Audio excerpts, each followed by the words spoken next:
One of the longest-serving employees in state government is Stuart Blackwell, who this spring celebrates 50 years of working at Capitol Square. Wow, and many things have changed since back in 1963, but not Stuart, who is as excited to be a grounds supervisor there as when he started as a laborer.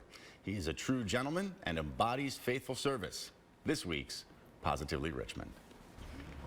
Here's how Stuart Blackwell explains 50 years on the job at Capitol Square. I enjoyed what I was doing, and time flew. He started as a laborer back in 1963. I get up every morning, I'll be to work by 7 o'clock, and I'm supposed to be here till 7:45. Today, he's the supervisor of the grounds maintenance crew. The amount of work it takes to keep the Capitol grounds beautiful is enormous. And when Stuart first started, every square inch of this property was mowed by hand with push mowers, 22 inches across. Every single blade of grass along this edging here, clipped by hand.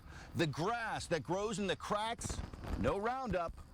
They scraped it out with sticks. Also back then, the men in this ivory institution regularly voted against Stuart's civil rights. We have had Ku Klux Klan work here, and they always would send me a Christmas card at Christmas, regardless.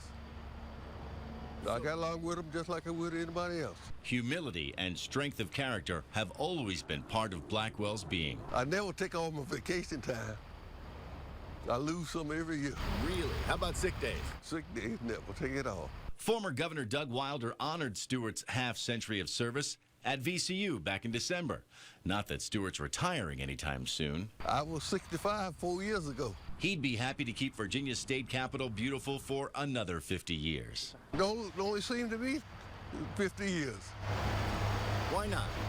Well, I like what I do, and I don't mind working. And that's what makes Stuart Blackwell positively Richmond. Really, really nice man there. For a more in-depth look at some of our Positively Richmond stories, watch Virginia Currents on WCVE Thursday nights at 8. And remember, send your Positively Richmond story ideas to news@WRIC.com.